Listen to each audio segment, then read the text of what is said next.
ہدایت کیا ہے؟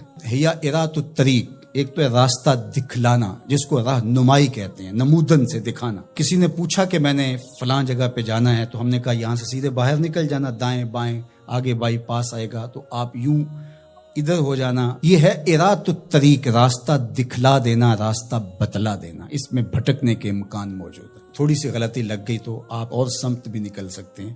پھر اگر راستے کے اندر جگہ جگہ دشمن بھی کھڑا ہو تو پھر تو امکان اور زیادہ بڑھ جاتے ہیں۔ تو یہ اراۃ الطریق کا مفہوم ہے۔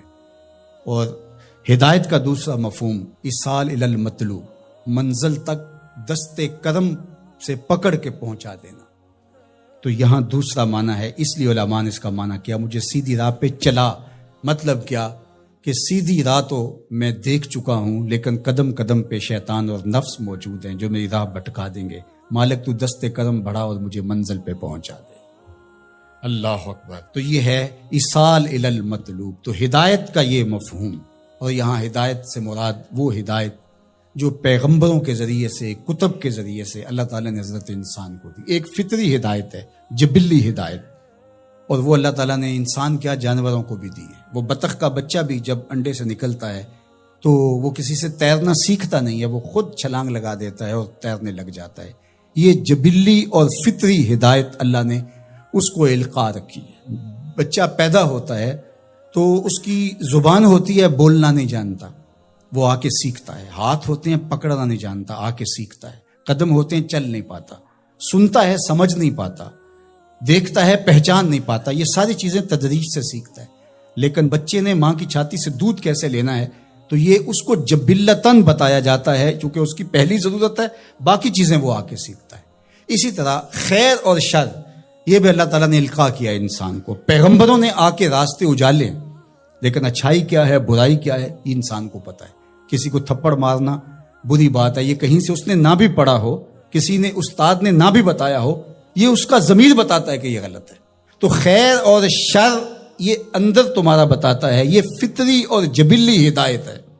فَأَلْهَمَهَا فُجُورَهَا وَتَقْوَاهَا، اللہ اِنَّا هَدَيْنَاهُ السَّبِيلَ إِمَّا شَاكِرًا وَإِمَّا كَفُورًا۔ یہ فطری جبلی ہدایت ہے، لیکن انسان کے لیے وہ کافی نہیں ہے۔ اس لیے اللہ کی بارگاہ میں عرض گزار ہوا، اهْدِنَا الصِّرَاطَ الْمُسْتَقِيمَ، اللہ مجھے جبلی ہدایت تو عطا کر دی، اور تو نے مجھے ایمان کا نور بھی دیا، تبھی تو نماز کے لیے یہاں آ کے کھڑا ہوں نا۔ وضو کیا ہے، مسجد میں آیا ہے، لباس پہنا ہے، ہاتھ باندھے ہیں، قبلہ رخ کیا ہے، اور پھر بھی ہدایت مانگ رہا ہے، تو پھر اس کا مطلب یہ ہے کہ یہ استقامت ہدایت پہ مانگ رہا ہے، اور ایصال الی المطلوب والی ہدایت طلب کر رہا ہے کہ جگہ جگہ شیطان موجود ہے، مجھے بھٹکا دے گا، میرے مالک مجھے منزل مقصود تک پہنچا دے۔ صراط مستقیم، سیدھی راہ۔ اس کا ایک معنی لکھا کہ الاسلام ہے، کہ صراط مستقیم اسلام ہے، مجھے اسلام کا راستہ عطا کر دے۔ دوسرا معنی اس کا بیان فرمایا کہ انہو کتاب اللہ تعالی، اس سے مراد کتاب الہی یا قرآن مجید ہے، کیونکہ قرآن سے سیدھا کوئی راستہ ہو نہیں سکتا۔ ان ھذا القرآن یہدی للتی ہی اقوم، یہ وہ راستہ دکھاتا ہے جو بالکل سیدھا ہے۔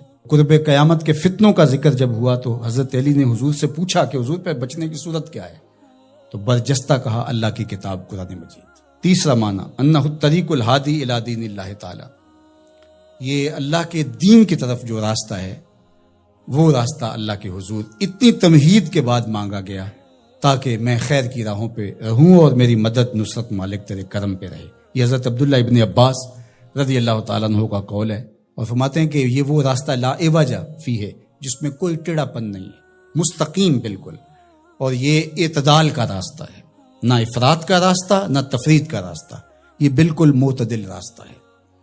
اور پھر چوتھا قول جو حضرت حسن بصری اور ابو العالیہ رضی اللہ تعالی عنہ کا ہے، وہ فرماتے ہیں صراط مستقیم سے مراد ہوا رسول اللہ صلی اللہ علیہ وآلہ وسلم۔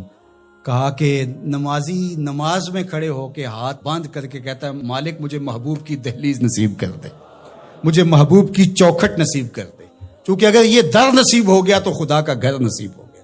بخدا خدا کا یہی ہے در، نہیں اور کوئی مفر مکر، جو وہاں ہو یہیں آ کے ہو، جو یہاں نہیں وہ وہاں نہیں۔